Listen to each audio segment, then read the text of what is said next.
폭스키의 사설부대, 이 창설자로 유명한 블라디미르 페니아코프. 이 사람은 전쟁에 대한 약간의 로망을 갖고 있는 그런 사람이었던 것 같아요. 그래서 홉스키가 부대를 하나 만들어요. 독일군을 쳐부수고 영웅이 됐을까요? 그렇게 되면 현실이 아니죠. 독일군 편대가 와가지고 폭격하고 개박살이 납니다. 그 홉스키 부대에 거기 놔뒀던 그 화학이, 탄약, 장비, 물자, 이게 그 홀라당 같이 날아갔네. 그래갖고 가다가 이제 미군 만나가지고 이제 젖동량 다니는 거지. 노력이 가상타. 너는 이제부터 영국 제1군이다. 이렇게 돼가지고 영국 제1군 소속으로 이제 활동을 해요.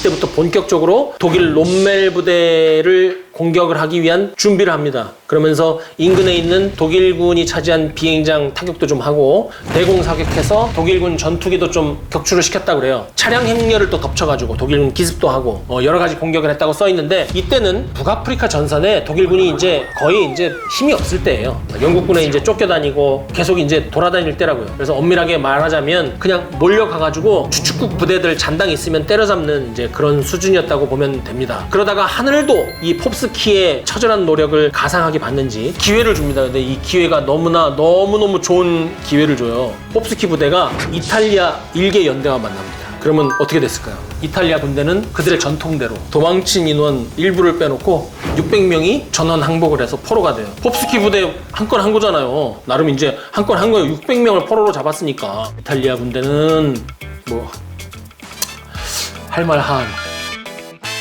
홉스키 부대가 이제 승리의 맛을 봤잖아요. 야, 우리 좀만 더 하자 그래고 칼을 갑니다. 그리고 이제 활약을 어디서 하냐면 연합군이 이때 이탈리아 상륙 작전을 하죠. 근데 이제 야, 우리 같이 갈게요. 그거를 가서 얘기를 해요. 우리 같이 갈게요. 우리 포로 600명 잡았어요. 니네가 포로 600명을 어딘데 어느 부대라고 얘기는 안 했을 것 같아요. 이탈리아 부대 잡았습니다 그러면 야, 이탈리아 600명 이랬을 것 같아요. 어쨌든 그러한 공로가 인정이 돼서 이탈리아 상륙작전, 이때 그 아시죠? 영국 제1공수사단하고 같이 이제 글라이더를 타고 이탈리아에 이제 투입됩니다. 말하자면 이제 초보적인 공수작전, 이 일부로 들어간 것이죠. 이때가 1943년 9월 9일이에요. 이들이 맡은 임무는 그 부대의 특성답게 선견대 임무예요. 상륙작전 혹은 공정작전할 때 먼저 들어가서 첩보를 입수를 하고 폭격을 유도하고 능력 범위 내에서 적에게 피해를 주는 것인데 굉장히 중요한 임무죠, 사실. 그리고 나중에는 어떻게 하냐면 본대와 연결작전을 해서 전투력 보충을 하고 추가로 임무를 더 부여를 받는 것이죠. 근데 9월 9일에 들어갔다고 그랬잖아요. 하늘도 무심하시죠.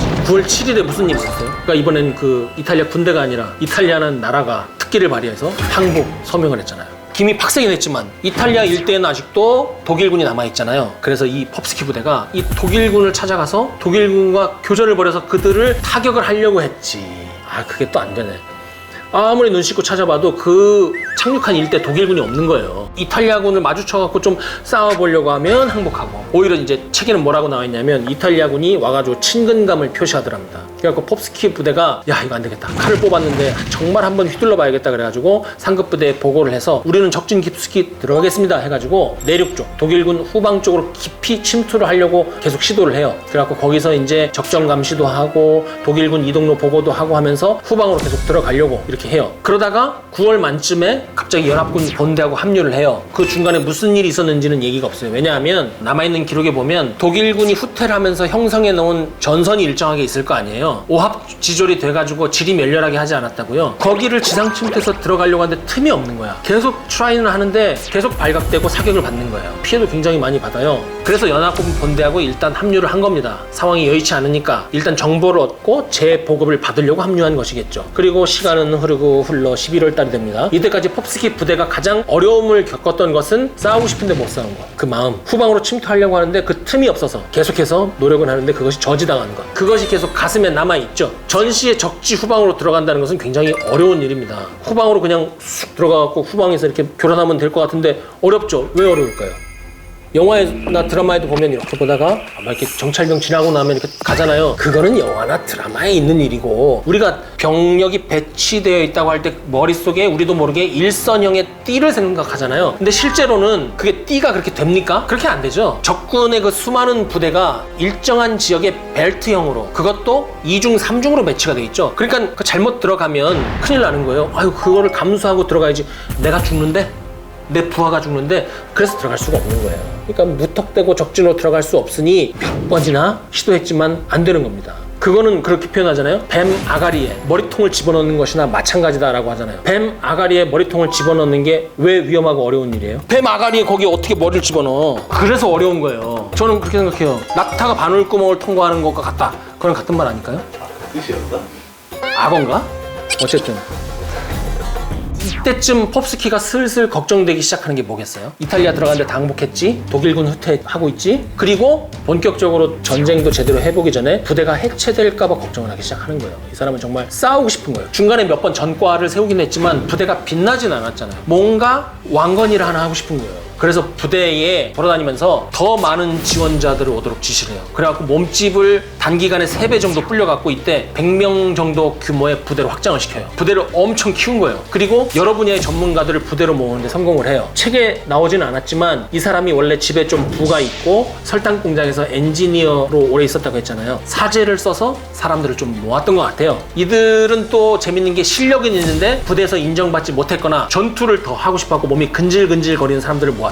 정말 이 사람들 독일군 후방에 제대로 넣었으면 역사에 남을 한 건 했을 것 같아요. 그런 규모의 잠재력과 능력을 갖고 있는 부대가 만들어졌어요. 홉스키 부대로. 홉스키가 끝까지 노린 건 뭐냐면 한 번 더 상륙을 했잖아요. 그 상륙작전이 뭐냐면 안치호 상륙작전. 연합군의 크나큰 피해, 처절한 사투, 그거 유명하잖아요. 여기에 들어가서 작전을 하려고 했어요. 근데 홉스키 부대가 들어가기 직전에 참가가 취소가 됐어요. 무슨 이유인지는 안 알려줬고, 야 니네 하지마. 아마도 그 작전이 굉장히 생각과 달리 처절하게 진행되고 있는 것을 알고 더 이상의 위험을 감수할 수가 없었겠죠, 사령부가. 그래서 홉스키 부대가 참가가 취소가 돼요. 이런 땅을 칠 일이 있나? 아주 개인적으로 힘들었을 것 같아요. 그리고 그 안치호 상륙작전마저도 안타깝게 참가 취소가 된 후에 독일군 후방으로 들어가려고 정말 처절하게 노력을 해요. 근데 매번 다 안타깝게도 마지막 순간에 작전이 취소되거나 부대원이 누가 이렇게 큰 부상을 입어서 안전 문제 때문에 자기들이 철수한 것도 아니야. 위에서 작전 참가 보류를 해야 되는 상황이 계속 발생을 해서 안 돼요. 그리고 이제 나는 이제 고향 돌아가서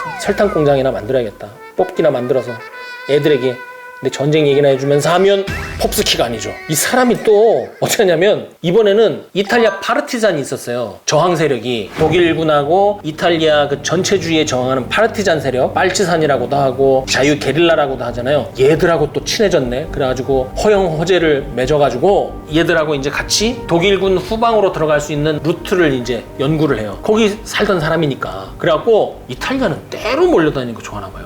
300명의 이탈리안 파르티잔을 규합을 해가지고 진짜 이제는 대대 규모예요. 이제는 대대장이라고 불러도 어색함이 없어. 독일군과 맞짱을 깔려고 준비를 하는 거죠, 이제. 그렇지만 지금까지 얘기가 진행된 거 보면 어때요? 그렇게 준비를 했음에도 불구하고 결국은 전쟁 종결이 다가와서 부대가 해체되었다가 자연스럽잖아요. 그러나 그렇지 않고 이번에 전과를 올려요. 전혀 예상도 못했는데. 그래서 독일군을 300명을 살상을 해요. 그리고 1600명의 부상을 입혀요.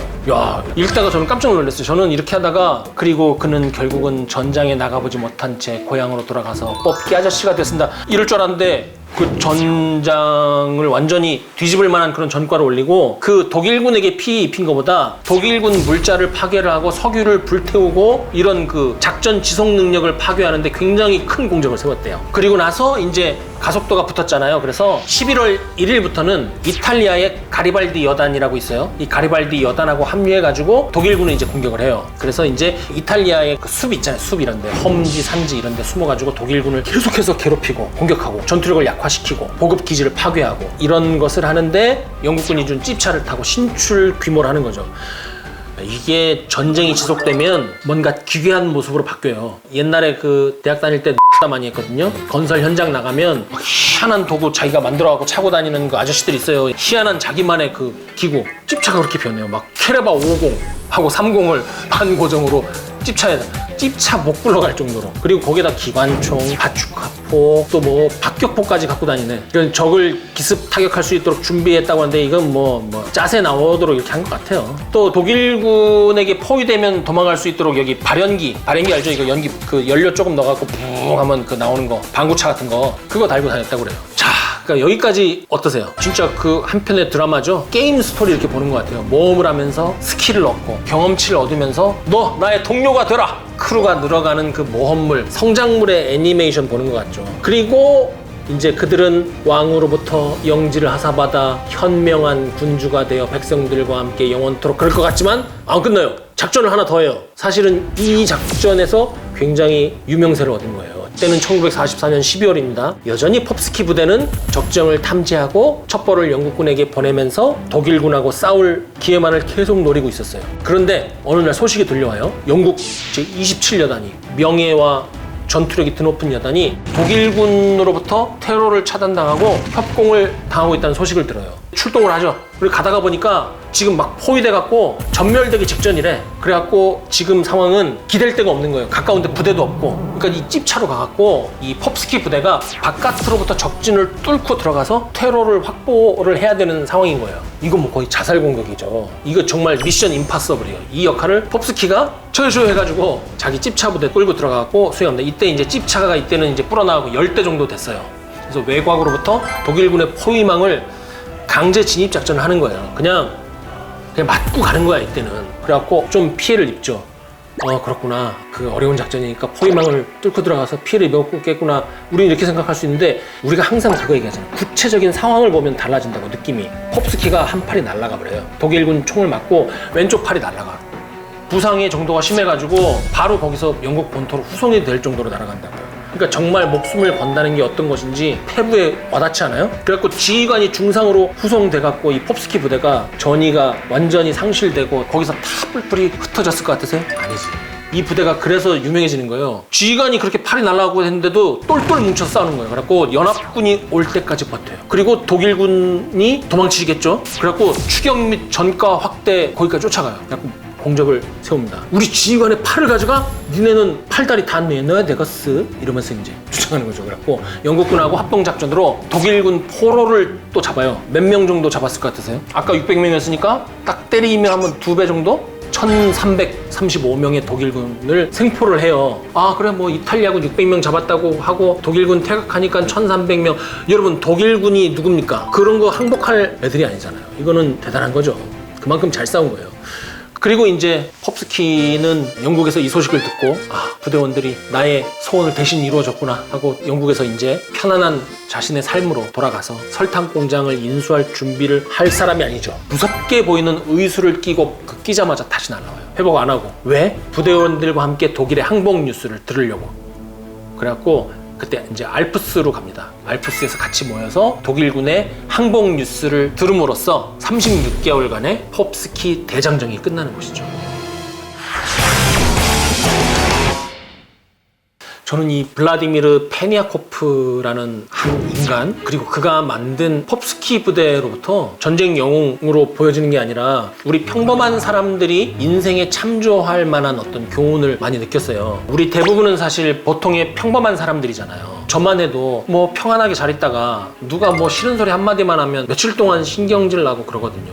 우리는 사실 대부분이 멘탈이 약하죠. 그런 측면에서 이 pop스키라는 사내, 블라디미르 페니아코프, 이 사람도 저는 동료라는 느낌이 들어요. 이런 사람, 바닥에서 뭐든 어떻게 해보려고 막 바닥바닥 기었던 사람. 그러다가 중간에 제가 말씀 안 드렸지만 아까 팔 없었다고 했잖아요. 손가락도 하나 없고 다리에 감각이 없는 상태였어요. 중간에 부상을 입어갖고. 그리고 나중에는 팔도 하나 잃잖아요. 그렇게 해야만 뭔가 기회를 잡을 수 있고 뭔가를 해볼 수 있는 사람, 거기서 저는 친근감을 많이 느껴요.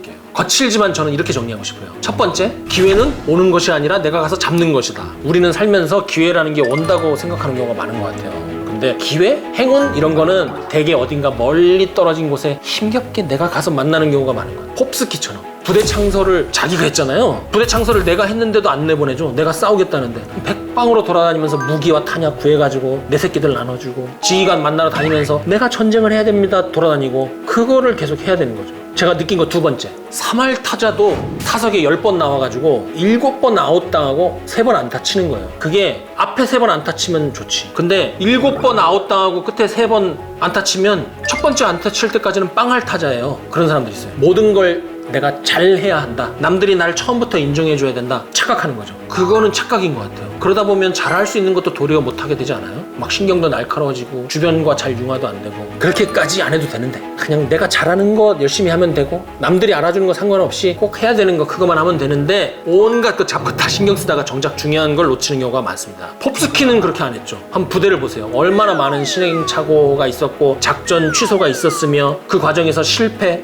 부상, 뭐 시행착오도 많았잖아요. 근데 포기하지 않잖아요. 그런 면에서는 평범하지만 평범하지만은 않았던 것 같아요. 인생은 길고 우리가 지금 살고 있는 건 다 과정이잖아요. 단점을 감추기보다는 그냥 내가 잘할 수 있는 거 그거 살려서 하면 됩니다. 세 번째 이제 거시사. 나와 상관없는 추상적인 철학 뭐 이런 거 저한테는 안 맞는 것 같아요. 이런 미시사 있잖아요. 먹고 사는 문제, 병사들의 이야기, 중대장, 소대장의 이야기, 그런 공부가 사실은 전쟁을 이해하는 데 도움이 많이 돼요. 뭐 경제 대공황, 뭐 무슨 시장 폭등, 그게 아니라 제 관심은 자연스럽게 전쟁터에서 왜 비둘기를 통신수단으로 썼나. 롬멜의 7기갑사단이 막 유령사단이었다, 그거보다 누가 유령사단이라고 그걸 왜 불렀나. 그러다 보면 큰 것들도 이해가 되더라고요. 제 나름대로의 공부법입니다. 홉스키 부대도 마찬가지였을 거예요. 국제정세가 어떻느니, 뭐 이탈리아 공산당이 어떻느니 이런 거 신경 안 썼을 것 같아요. 그냥 저 언덕 너머의 지형이 어떤지, 내일 날씨가 어떤지, 독일군 전초부대 위치가 어딘지, 이런 디테일에 관심을 가졌던 것 같아요. 그래서 마지막으로 제가 여러분한테 얘기하자면 같이 갑시다. 여러분, 우리 같이